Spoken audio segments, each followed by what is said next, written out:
प्रभु से प्रार्थना करने के लिए और अपनी रक्षा करने के लिए शुक्ल यजुर्वेद में एक मंत्र आता है, इमं मे वरुणः श्रुधि हव मध्या च मृडय त्वाम वस्युराचके। यानी हे प्रभु, मैं बार बार आपका नाम लेकर आपको पुकारता हूँ, आपका कीर्तन करता हूँ। आप मेरे इस आवाहन को सुनिए। हे नाथ, इस समय कृपा दृष्टि करके मुझे सुखी करिए। प्रभु, आज अपनी रक्षा के लिए मैं आपको बुलाना चाहता हूँ। श्री प्रहलाद जी मूर्तिमान इसके उदाहरण हैं। जब जब वे संकट में होते, अपने परम पिता श्री हरि को व्याकुल हृदय से पुकारते और प्रभु उनकी रक्षा अवश्य करते।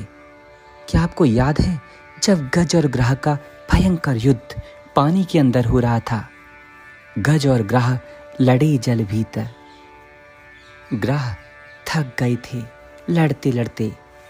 जब कोई सहारा नहीं, तब उन्होंने व्याकुल होकर श्री हरि को पुकारा। प्रभु तत्काल दौड़े चले आए।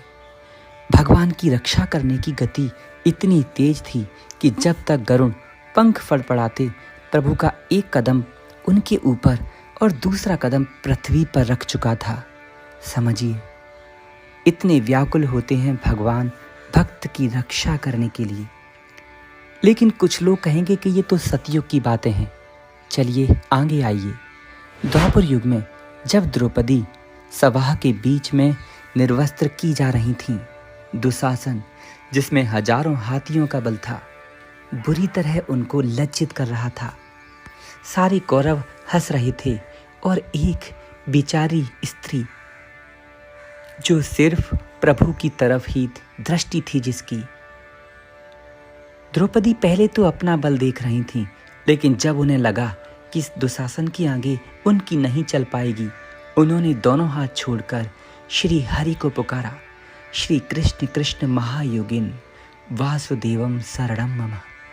हे वासुदेव, हे महायोगी श्री कृष्ण, अब मैं आपकी शरण हूँ, मेरी लाज रखिए। तुरंत श्री हरि दौड़े चले आए और भगवान ने क्या किया सारा जग जानता है। भक्त पुकारे और भगवान ना आए, ऐसा हो नहीं सकता।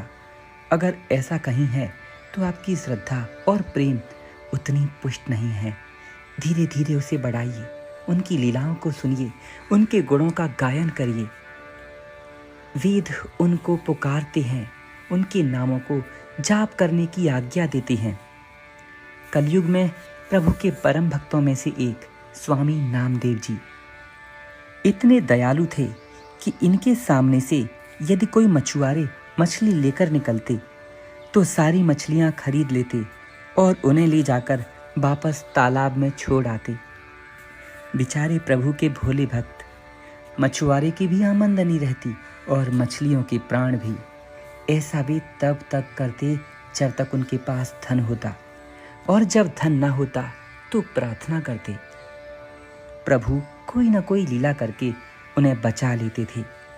एक दिन उनके बगीचे में एक सर्प आ गया।